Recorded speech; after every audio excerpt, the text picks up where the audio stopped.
Le Cameroun, moteur de l'économie dans la zone CEMAC, tirera le plus gros avantage de la décision prise le 6 avril 2016 par la BEAC.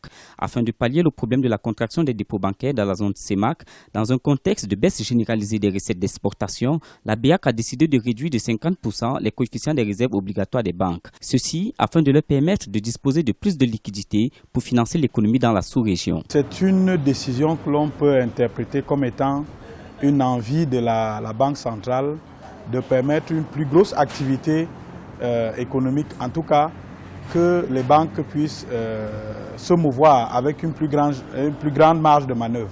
Donc je perçois cette décision de la BEAC comme une mise à disposition de liquidités pour pouvoir permettre aux États d'emprunter. Sur environ 600 milliards de francs CFA de liquidités que cette décision procurera aux banques commerciales, plus de 20% seront engrangés par celles installées au Cameroun.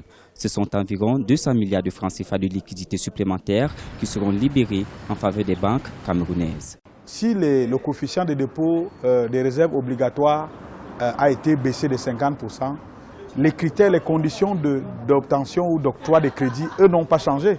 Ça veut dire que les usagers demeurent astreints aux mêmes obligations, aux mêmes contraintes pour pouvoir accéder au crédit.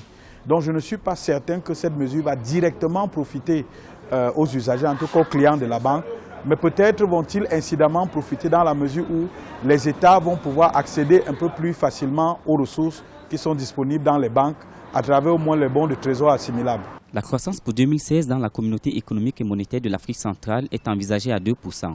Selon les professionnels du secteur bancaire, l'augmentation de la liquidité pourrait soutenir la relance des économies de la CEMAC. Ils recommandent alors que les banques financent les entreprises et les PME, c'est-à-dire l'économie réelle.